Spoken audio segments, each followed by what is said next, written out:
welcome back to Kitchen Table Wargaming. I was gonna do a little video here to follow up on the magnetizing minis video that I started. Got my little dreadnought base here. Got everything done with this guy. Just a little while ago I super glued this magnet in. It's probably not 100% dry on that glue. It's pretty solid. But this is such a strong magnet, I'm not willing to risk it just yet. On this one, after I'd finished recording that last video, I did go back and I layered up the glue. This gel-based glue is good for this, right around the outsides of the magnet, so it's actually filled in all the gaps and that magnet's not going to be coming out for nothing. So that was nice. Another couple of things that I thought would be useful before I get into this video. This is probably going to be a couple of videos put together, by the way. But it'll all be in one clip. Another few things, I had shown this Castellan Crow model that I have. This model was received with no base. It's just the metal model, and he's solid metal. He's got 1 foot raised up on a little piece of a rock outcrop sort of a thing there, so that's kind of fun. And I was trying to remember where I had put my extra bases because I knew that I had kept some.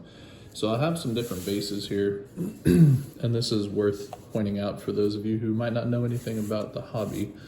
I guess I should put those in the view of the screen and the camera. So we have different size bases. This size base is not used on very many models anymore in the game. And I don't even remember off the top of my head what size it was. I want to say like a 16 millimeter, maybe a 12 millimeter base, somewhere in there. It's small, but it's not really used for anything. This was the standard size for a lot of the orc models, a lot of the smaller units for the Tyranid armies, and even on my Grey Knights, the Strike Marines and Interceptor Marines, they came on bases this size. Currently, however, everything that's a regular Marine size has been bumped up to a 25 millimeter base. So this is a 3D printed one. There's a lot of these that if you have a printer, there's different designs and patterns you can print into it. So you have that. This was actually just an extra base that I had. You can see the footprints from where a guy was glued onto it once upon a time. And this is one that I had done my best to get this based and ready for a tournament, and it was passable. I painted the whole thing black. It comes black, but I painted it black, and then I added these little, they're like fake rocks, like they come with painting, so you can do drywall texturing and things. But that's what these are, and then I painted them so that they were black and added, added a little bit of white here and there, some dry brushing. I'll talk about what that is later. And then I went back through with red, and it kind of made it, some people said it looked kind of like lava, some said it looked a little bit like blood running under them, and you know, if you're playing against a demon army, then that's a great look. You want that bloody base. But either way, this was a fun basing project, and it was quick, easy way to get some basing done, because if you go play in a tournament, you have to have a base that's completed, meaning that you shouldn't have any plain plastic showing. So I did that. My whole army was done this way, and it looked pretty good, but it didn't, I don't know, it didn't have a lot of flavor to it, I guess. So I went back and I altered that, and I'll have to show you what that looks like later. It was a very simple fix. I used this right here, a Grelin Badlands Technical. It's made by Citadel, by Games Workshop, and it's just a texture. This is the stuff that I used on or with the scraping tool that I showed y'all the other day. You just pull it out of the bottle. It's kind of muddy, and you put it onto the base, and then it dries and it hardens. And I do have a Dread Knight, so he's a big boy on a big base, and he has that basing. So this was one that I had done the same. You can see the rocks, and I had done this the same way as my other Grey Knights. So you can see what that looks like. It looks, I think it looks pretty cool. This covers right over the painting that I had done, which is fine. And then when I added that Grelin texture basing stuff, I just went in and around the rocks. So there's still rocks, still has kind of that alien scene kind of a look to the base. Looks pretty cool. And this was super easy. There's other ways you can use super glue and sand and super glue and kitty litter. You can get rocks that are small pieces of shale, all kinds of things you can do to make bases that are not difficult, they're not super time consuming, and they really make things look good. So back to the bases. These two are both appropriate size for a model that is just a basic marine model. This guy, if you're using newer models, the Primaris, they're bigger, or if you're using models that are Terminator models, those are also larger and require a larger base just to kind of set them apart. So I'll be gluing Mr. Crow onto this base. I scraped off a little bit of the rock stuff so I could set him flat. I'll be gluing him down, and then I'll get to work on painting, priming him first. He's primed black, and maybe I'll leave it with a black primer, but I kind of like to use a lighter gray color with Gray Knight, so we'll see what I decide on that. But anyways, I wanted to show that to everybody. So you have different size bases, and watch out for that. I guess that's the moral of the story here with the bases. This base that's too small came in the first box of Gray Knight's Strike Marines that I purchased. This was a couple of years ago, but if you're buying box sets, maybe off of eBay or secondhand, like through Facebook Marketplace, if the seller has an old box, the models themselves look the same, but the bases will be a different size. And it's not, I guess it's not something you get penalized for in the game if you're playing on a smaller base.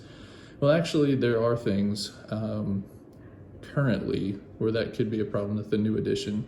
So just double check, make sure your bases are not tiny. If your base is on the top of it is roughly the size of a nickel, and it's too small for a Marine, put it that way. Some, like I said, Tyranids, some of their bugs are still on a small base, but for Marines, check that. Make sure you don't have to pull all your models off. You can see the footprints on this one because I had started and built them here, had no idea they were on the wrong size base until much later.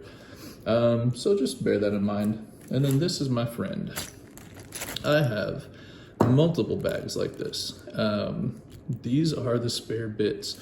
As you go through hobbying and you collect things and you get boxes and you update the different loadouts and weapons, if you're not magnetizing things, like I recommend that you do, you're gonna end up cutting bits off and going back and saying, oh man, I really wish that guy had this thing on it. And hold on to everything. You never know when you're gonna come back and say, man, I really wish I had that. And I just noticed I have a Terminator size base here. So I'll put this white one on it so you can see the difference. It's a 32 millimeter. Sorry, I just realized the little tiny one is 25. This is 32 millimeter. This one is 40 millimeter. So rewind a little bit and ignore what I said. 40 millimeter for Terminators. I believe they use 40 millimeter bases for the Primaris. 32 millimeter is for your regular Marines, and you can see that it fits inside that, and it's a little smaller. You know, it's not gonna kill you to have that wrong sized base, but if you're playing some super competitive folks, having a smaller base will allow you to get more models in range to do the combat phase during a game. And that's where you could get in trouble for having it set up that way. So if you're using those small bases, technically you could gain an advantage in your turn. So you want to make sure you've got 32 millimeter bases for regular Marines, 40 millimeter bases are what you're going to want for your Terminators. All right, that's what I wanted to share. Save your bits, save your bases, collect them. You never know when you're going to come back and need them again. And we'll come back in the next part of this video and we'll do some painting and talk about some more things hobby related there. All right, so we've given the glue some time to dry for Mr. Dreadnought for the body piece there, and I went ahead and glued his feet back down to his base. So now you can see what I was talking about, where it makes your poses a little bit more dynamic. When you have a Dreadnought or any kind of mechanized unit, you don't necessarily want to do it to all your models, but you'd have to get down, lift him up, turn him around a bit to see that there's even a little bit of gap, and you can almost see the magnet down there. So, you know, for the most part, you're not going to be down there on that level. And I like the fact he's got one foot raised up over here, so it's kind of got this climbing up over the debris, and then you can swivel the arms and weapons. And I was showing you the bag of extra things earlier. So I have, here's a Dreadnought combat arm. I don't have the magnet in this. I borrowed the magnet, cannibalized it, honestly. to use on some other model, but I have plenty of magnets now, so I could magnetize that, and then he would have an interchangeable arm where he could replace the rocket launcher, which is not always the most valuable weapon on a dreadnought, not always. And then you'd have a cool combat arm. I have another combat arm that I normally use on my dreadnoughts that is magnetized. It's actually a blade. Looks cooler because Grey Knights all have Nemesis Force weapons. So I might not ever use this poor Dread Claw, but it's there in my bag of bits. And then I have my magnetized missile launcher here, so it's good to go.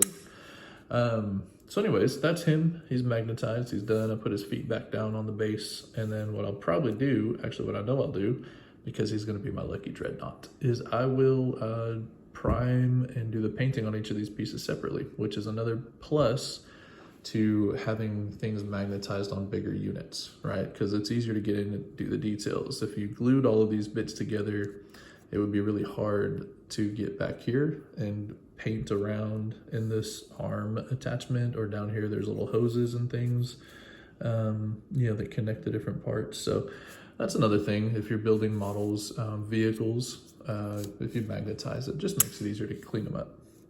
And over here, you may have noticed already, Castellan Crow, I have gone ahead and primed him. So if you remember before he was black, it was primed because there's a shiny metal underneath. But I went ahead and I primed it, and I have to say that there are details on this model that I didn't even realize were on the model until after I primed it. It's a really fun model. So it is going to take a little bit to get him painted, but it's really, really cool.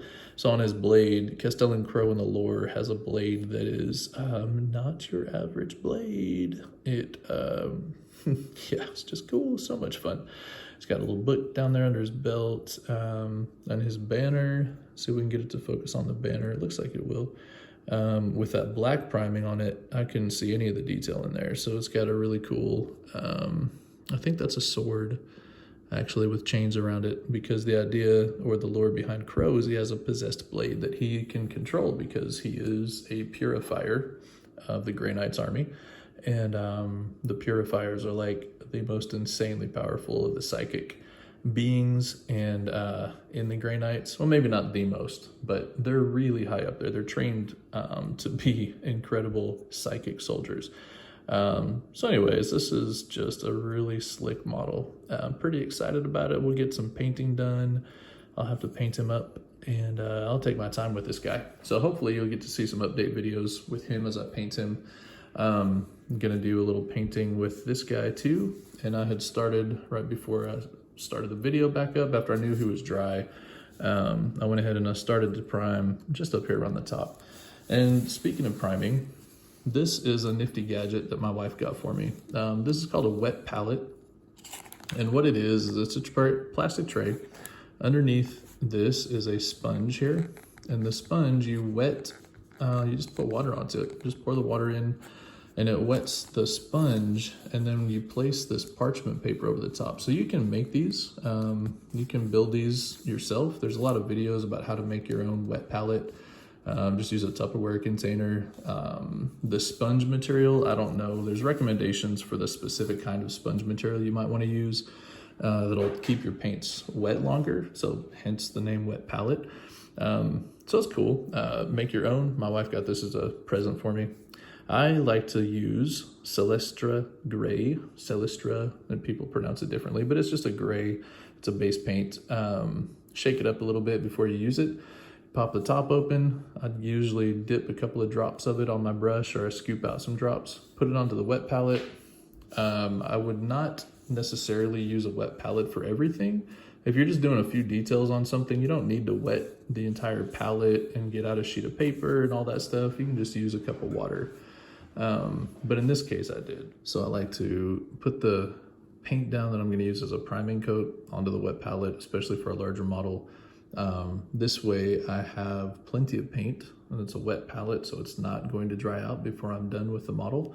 And then I add water to it, mix it together on the wet palette itself, and then just get to work. You don't want too much on there, so you can get a little. If you feel like you have too much, just rub it off on the wet palette, because that's what it's there for. And then you just go through and you paint over the entire model, basically.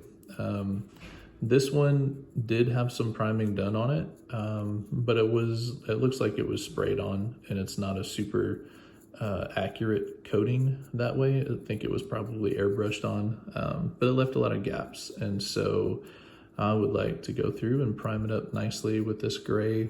And it also brings out a lot of details. So if you prime it with a lighter color, but something to consider when you're priming a model is what your final result is going to be, because you're going to want your model to have a base coat that, if it shows through at all, isn't going to take away from the overall aesthetic of your model.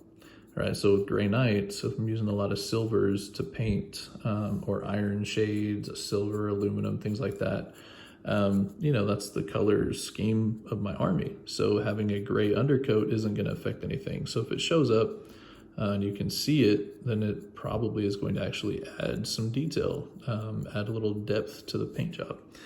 So just bear that in mind. A lot of people prime with black because it coats thickly and nicely, and then you can go through and paint over the top. But a lot of times when you paint with black, it's because you have a darker schemed army as far as the color for the army, for the overall paint job. So that's just, something to keep in mind. There's no rule about what you have to use to prime. If you're building an army that you're gonna have as a green army, like salamanders, I don't know. I haven't heard anybody do it, but it probably doesn't hurt to prime with a greenish color. I will say a couple of podcasters I listen to who paint orcs, they like to start, when they prime their orc models, they actually like to start with a wraithbone white, which I have some somewhere.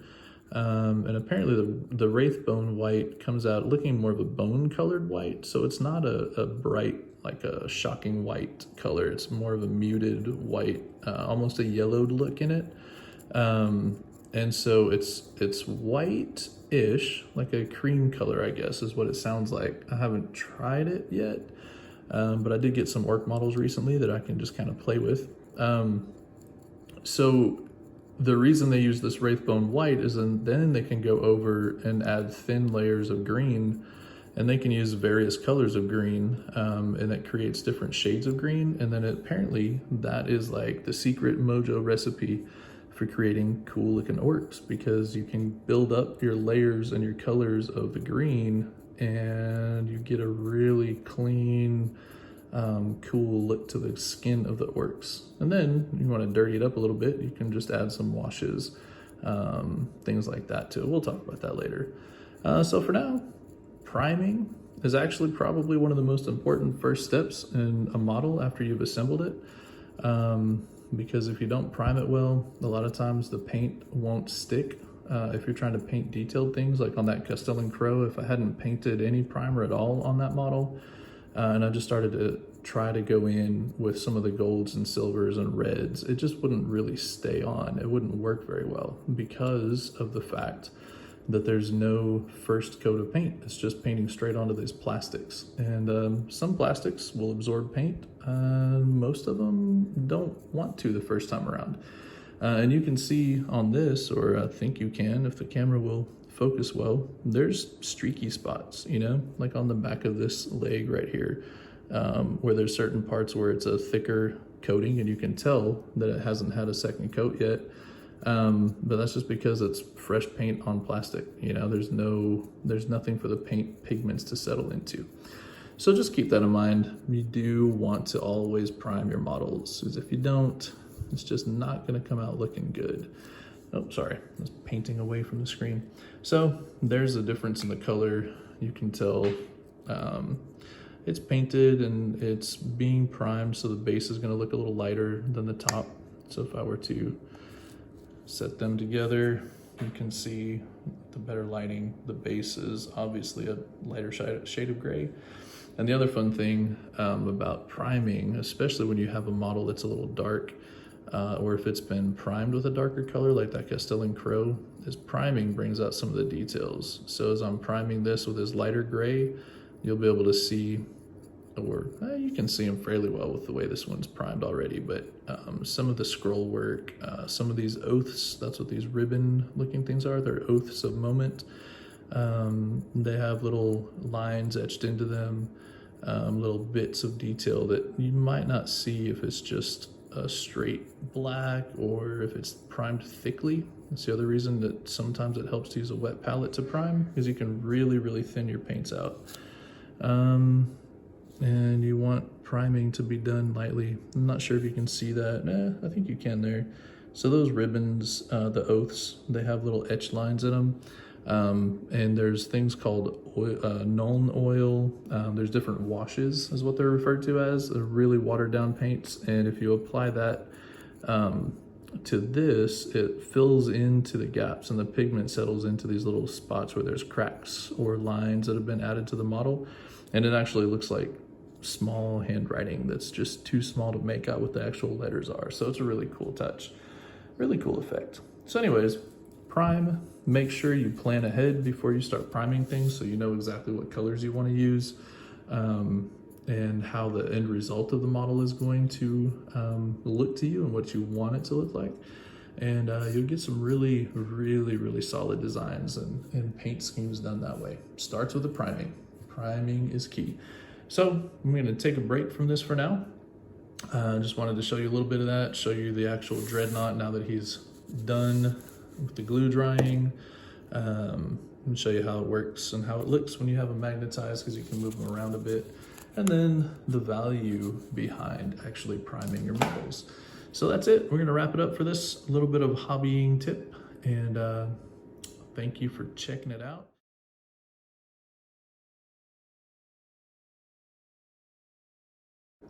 This has been the Kitchen Table Wargamer, signing off.